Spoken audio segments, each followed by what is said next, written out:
안녕하세요. 지혜로운 인생 74입니다.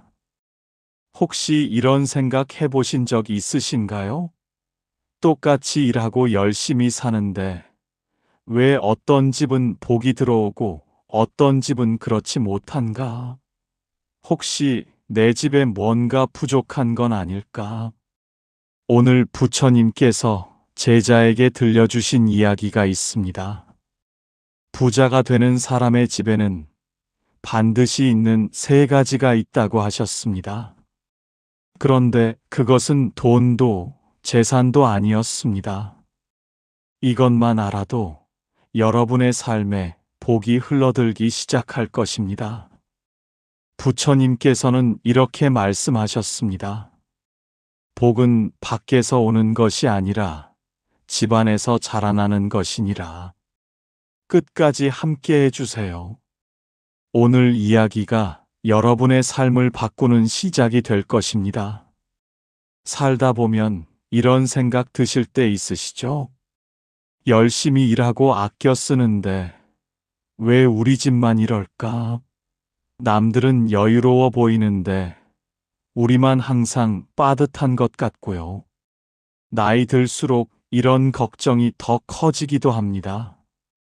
자식들에게 부담 주기 싫은데 노후 자금은 걱정되고 병원비는 점점 늘어나는데 저축은 줄어들고요.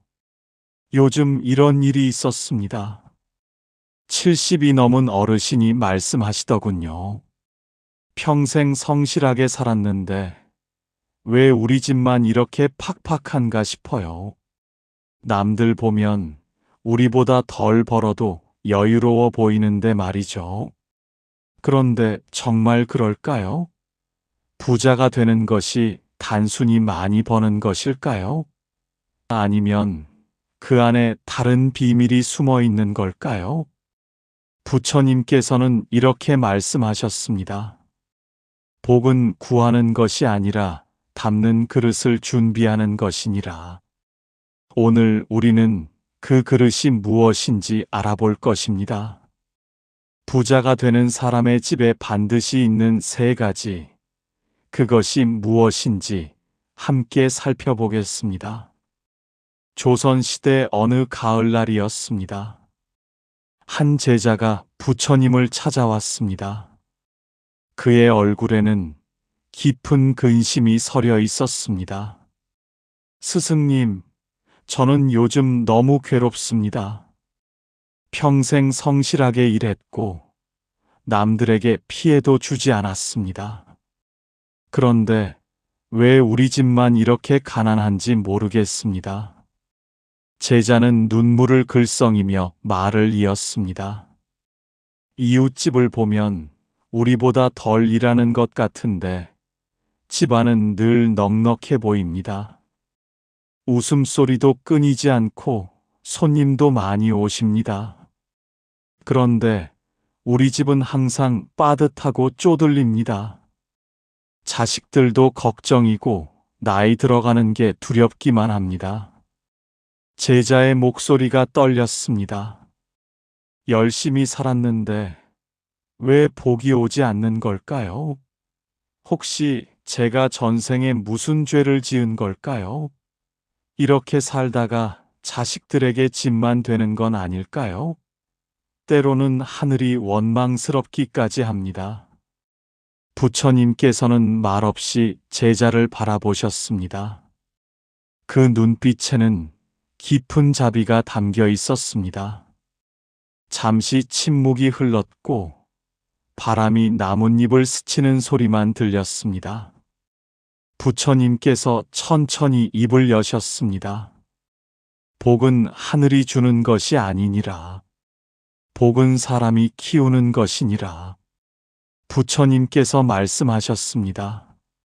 내가 그대에게 물으리라. 비가 내릴 때 어떤 밭에 물이 고이고 어떤 밭에서는 물이 흘러가는가? 제자가 고개를 갸우뚱했습니다. 그야, 밭이 깨끗하고 평평하면 물이 고이고 거칠고 울퉁불퉁하면 물이 흘러가지 않겠습니까? 그렇다. 부처님께서 고개를 끄덕이셨습니다. 복도 그와 같으니라. 복은 모든 사람에게 비처럼 내리는 것이다. 그런데 어떤 집에는 고이고 어떤 집에서는 흘러가느니라. 그 차이가 무엇이겠는가? 제자는 잠시 생각에 잠겼습니다. 스승님, 그렇다면 복을 담을 그릇을 준비해야 한다는 말씀이신가요? 바로 그것이니라. 부처님의 목소리에 힘이 실렸습니다. 사람들은 복을 구하려고만 한다. 절에 가고 기도하고 부적을 사고 말이다. 그러나 그것은 비가 오기를 기다리는 것과 같으니라. 정작 중요한 것은 비를 담을 그릇을 준비하는 것이니라. 가을 햇살이 따스하게 두 사람을 비췄습니다. 새들의 지저귀이 들렸습니다. 제자가 다시 물었습니다. 스승님, 그렇다면 그 그릇은 무엇입니까? 어떻게 준비해야 합니까? 부처님께서 미소 지으셨습니다. 부자가 되는 사람의 집에는 반드시 세 가지가 있느니라. 첫째는 감사하는 마음이요. 둘째는 나누는 손길이요. 셋째는 깨끗한 공간이니라. 이 세 가지가 있는 집에는 복이 저절로 자라나느니라. 제자의 눈빛이 흔들렸습니다. 감사와 나눔과 깨끗함이라. 그것이 부자가 되는 비결이라는 말씀이신가요? 그렇다. 돈이 많다고 부자가 아니요. 복이 흐르는 사람이 진정한 부자니라. 부처님께서 계속 말씀하셨습니다. 먼저 감사하는 마음에 대해 말하리라. 부자가 되는 사람의 집에 가보면 반드시 감사일기가 있느니라. 매일 아침 눈을 뜰 때 감사한 것 세 가지를 적는 것이다. 제자가 물었습니다. 스승님, 그런데 가난한 사람이 무엇에 감사할 수 있겠습니까? 부처님께서 말씀하셨습니다. 그대는 지금 숨을 쉬고 있지 않은가? 그대의 심장은 뛰고 있지 않은가? 오늘 아침 밥을 먹지 않았는가? 이 모든 것이 감사할 일이니라.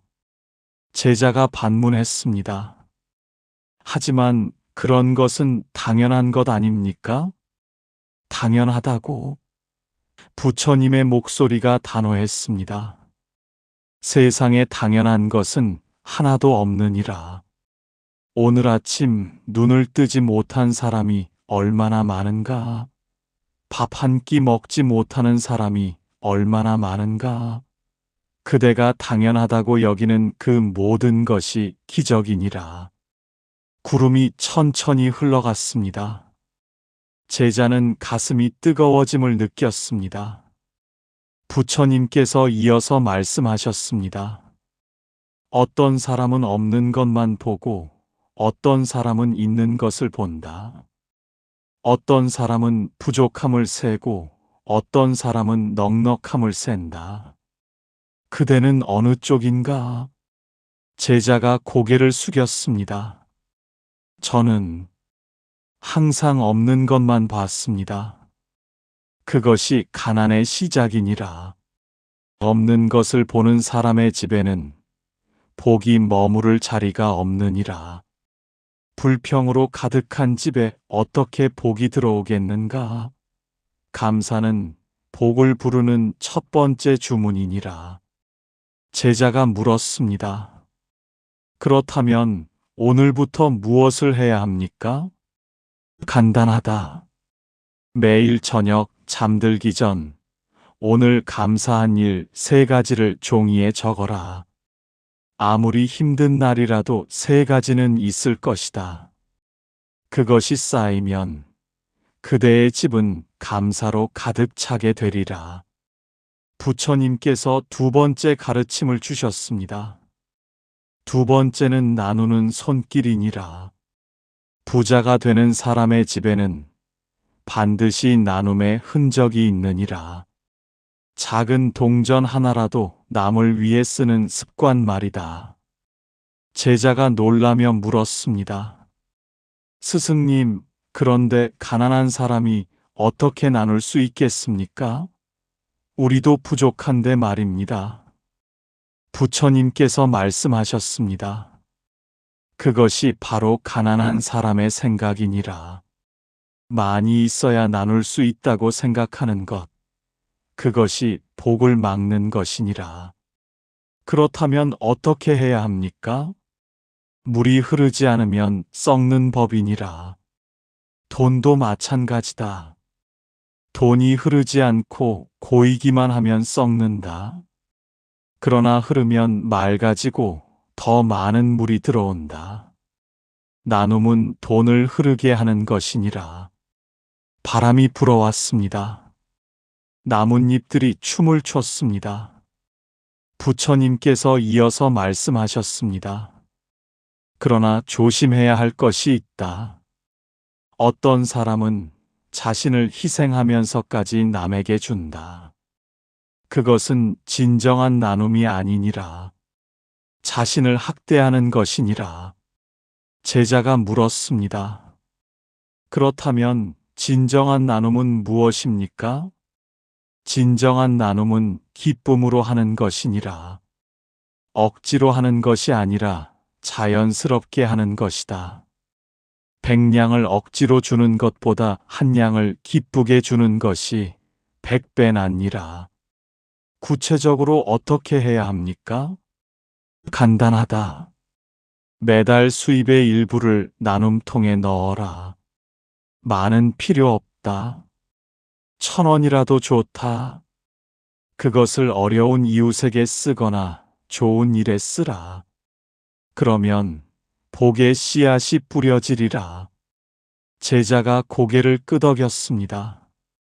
가슴 속에서 무언가 밝아지는 것을 느꼈습니다. 나눔은 비우는 것이 아니니라. 채우는 것이니라. 손을 펴야 새 것을 받을 수 있는 법이니라. 부처님께서 세 번째 가르침을 주셨습니다. 마지막으로 깨끗한 공간이니라. 부자가 되는 사람의 집에 가보면 반드시 정리정돈이 되어 있느니라. 복은 깨끗한 곳을 좋아하느니라. 제자가 물었습니다. 스승님, 그것은 단순히 청소를 말씀하시는 것입니까? 청소도 포함되지만 그것만은 아니니라. 깨끗한 공간이란 마음의 공간도 포함하느니라. 집안에 쓸데없는 물건이 가득하면 복이 들어올 자리가 없느니라. 마음에 잡념이 가득하면 지혜가 들어올 자리가 없느니라. 구체적으로 무엇을 해야 합니까? 부처님께서 말씀하셨습니다. 첫째, 집안에 쓰지 않는 물건을 정리하라. 1년 동안 쓰지 않은 것은 과감히 버려라. 물건에 대한 집착이 복을 막느니라. 햇살이 더욱 따스해졌습니다. 제자는 부처님의 말씀 하나하나를 새기고 있었습니다. 둘째, 매일 청소하는 습관을 들여라. 아침에 일어나서 집안을 한 바퀴 돌며 쓰레기를 줍고 정리하라. 그것이 복을 맞이하는 준비니라. 셋째, 현관을 항상 깨끗하게 하라. 복은 문을 통해 들어오느니라.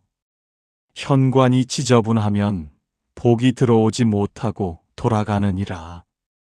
제자가 깨달음의 눈빛으로 물었습니다. 스승님, 그렇다면 집안 청소가 곧 마음 청소라는 말씀이신가요? 바로 그것이니라. 부처님께서 기뻐하셨습니다. 집은 마음의 거울이니라. 집이 어지러우면 마음도 어지럽고 집이 깨끗하면 마음도 맑아지느니라. 복은 맑은 마음에 모이는 법이니라. 이런 사람을 만나면 어떻게 해야 합니까? 물건을 버리지 못하고 집에 쌓아두기만 하는 사람 말입니다. 그들은 과거에 매여 있는 것이니라. 과거에 매여 있으면 현재의 복을 받지 못하느니라. 비워야 채울 수 있는 법이니라. 부처님께서 더 깊은 가르침을 주셨습니다. 이제 그대에게 진정한 비밀을 알려주리라. 감사와 나눔과 깨끗함, 이 세 가지는 따로 있는 것이 아니니라. 하나로 연결되어 있느니라. 제자가 눈을 크게 떴습니다. 어떻게 연결되어 있습니까? 감사하는 마음이 있으면 자연스럽게 나누고 싶어지느니라. 나누는 기쁨을 알면 마음이 깨끗해지느니라. 마음이 깨끗하면 더 많은 것에 감사하게 되느니라. 이것이 복의 순환이니라. 바람이 나뭇잎을 흔들었습니다. 그 소리가 마치 천상의 음악 같았습니다. 부처님께서 계속 말씀하셨습니다. 사람들은 부자가 되면 행복할 것이라 생각한다. 그러나 그것은 거꾸로 된 생각이니라. 행복한 사람이 부자가 되는 것이니라. 감사하고 나누고 깨끗한 마음을 가진 사람, 그가 이미 부자니라.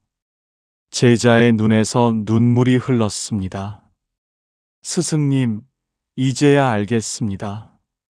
제가 가난했던 것은 돈이 없어서가 아니라 마음이 가난했기 때문이었습니다. 그렇다. 그대가 깨달았구나. 부처님께서 제자의 어깨를 다독이셨습니다. 마음이 부자인 사람에게는 복이 저절로 따라오느니라. 그것이 우주의 법칙이니라. 그런데 스승님, 제자가 조심스럽게 물었습니다. 이 세 가지를 실천하면 정말 부자가 될 수 있습니까? 부처님께서 미소 지으셨습니다. 그대는 아직도 돈을 생각하는구나. 진정한 부자는 돈이 많은 사람이 아니니라. 마음이 평화로운 사람, 감사할 줄 아는 사람, 나눌 줄 아는 사람이 진정한 부자니라. 그런 사람에게는 필요한 만큼의 재물이 자연스럽게 모이느니라. 제자는 깊이 절을 올렸습니다. 가르침 감사합니다. 부처님께서 실천 방법을 알려주셨습니다. 이제 매일매일 실천할 수 있는 방법을 알려주리라. 어렵지 않다. 하루 5분이면 충분하니라. 아침에 눈을 뜨면 가장 먼저 감사 기도를 하라. 오늘 하루를 주셔서 감사합니다. 이 한마디면 충분하니라. 그리고 오늘 감사할 일 세 가지를 마음속으로 떠올려라. 제자가 고개를 끄덕였습니다. 낮에는 집안을 정리하라. 아침 식사 후 5분만 투자하여 눈에 보이는 곳을 정리하라. 탁자를 닦고 바닥을 쓸고 현관을 정돈하라. 이것이 복을 부르는 의식이니라. 저녁에는 나눔통에 동전 하나라도 넣어라. 많은 필요 없다. 10원, 100원이라도 좋다. 중요한 것은 매일 실천하는 것이니라. 밤에 잠들기 전 오늘 하루 감사한 일 세 가지를 일기에 적어라. 아무리 힘든 날이라도 세 가지는 있을 것이다. 그것을 적는 동안 그대의 마음은 평화로워지리라. 부처님께서 제자를 따뜻하게 바라보셨습니다. 이것을 21일만 실천해 보라. 21일이 지나면 습관이 되고 100일이 지나면 그대의 삶 자체가 변화하리라. 복은 한순간에 오는 것이 아니니라. 매일 조금씩 쌓이는 것이니라. 제자가 다짐했습니다. 스승님, 오늘부터 바로 시작하겠습니다. 좋다. 작은 실천이 큰 변화를 만드느니라. 꾸준함이 기적을 낳느니라. 부처님께서 마지막 말씀을 하셨습니다. 이제 오늘의 가르침을 정리하리라. 첫째, 감사하는 마음을 기르라. 매일 감사한 일을 찾고 기록하라. 감사는 복의 첫 번째 씨앗이니라. 둘째, 나누는 손길을 실천하라. 작은 것이라도 기쁘게 나누라. 나눔은 복의 통로니라. 셋째, 깨끗한 공간을 유지하라. 집과 마음을 정리하라. 깨끗함은 복의 그릇이니라. 넷째, 이 세 가지는 하나로 연결되어 있음을 기억하라. 순환의 법칙을 이해하라. 다섯째, 진정한 부자는 마음이 평화로운 사람임을 잊지 말라. 여섯째, 매일 조금씩 실천하라. 꾸준함이 기적을 만드느니라. 제자는 깊은 감사와 함께 눈물을 흘렸습니다. 스승님, 평생 이 가르침을 가슴에 새기겠습니다. 제가 가난했던 것은 돈이 없어서가 아니라 이 세 가지가 없었기 때문이었습니다. 부처님께서 제자의 머리에 손을 얹으셨습니다. 그대가 깨달았구나. 이제 집으로 돌아가 실천하라. 그대의 집에 복이 가득하기를 바라노라. 그대의 마음에 평화가 깃들기를 바라노라. 제자는 가벼운 발걸음으로 돌아갔습니다. 그의 얼굴에는 희망의 빛이 가득했습니다. 여러분, 오늘의 이야기가 어떠셨나요? 부자가 되는 비결은 멀리 있지 않습니다. 여러분의 집안에, 여러분의 마음 속에 있습니다. 감사하는 마음, 나누는 손길, 깨끗한 공간, 이 세 가지만 있으면 복은 저절로 찾아옵니다. 오늘부터 시작해 보세요. 아침에 눈 뜨면 감사 기도를, 낮에는 집안 정리를, 저녁에는 작은 나눔을, 밤에는 감사 일기를 쓰는 것입니다. 21일만 실천하면 여러분의 삶이 변하기 시작할 것입니다. 복은 한순간에 오지 않습니다. 매일 조금씩 쌓이는 것입니다. 오늘의 이야기가 여러분의 삶에 등불이 되길 바랍니다. 여러분의 집에 복이 가득하길, 여러분의 마음에 평화가 깃들길 기원합니다. 당신의 삶에 고요한 평안과 밝은 복이 함께 하시길 바랍니다. 나무아미타불 관세음보살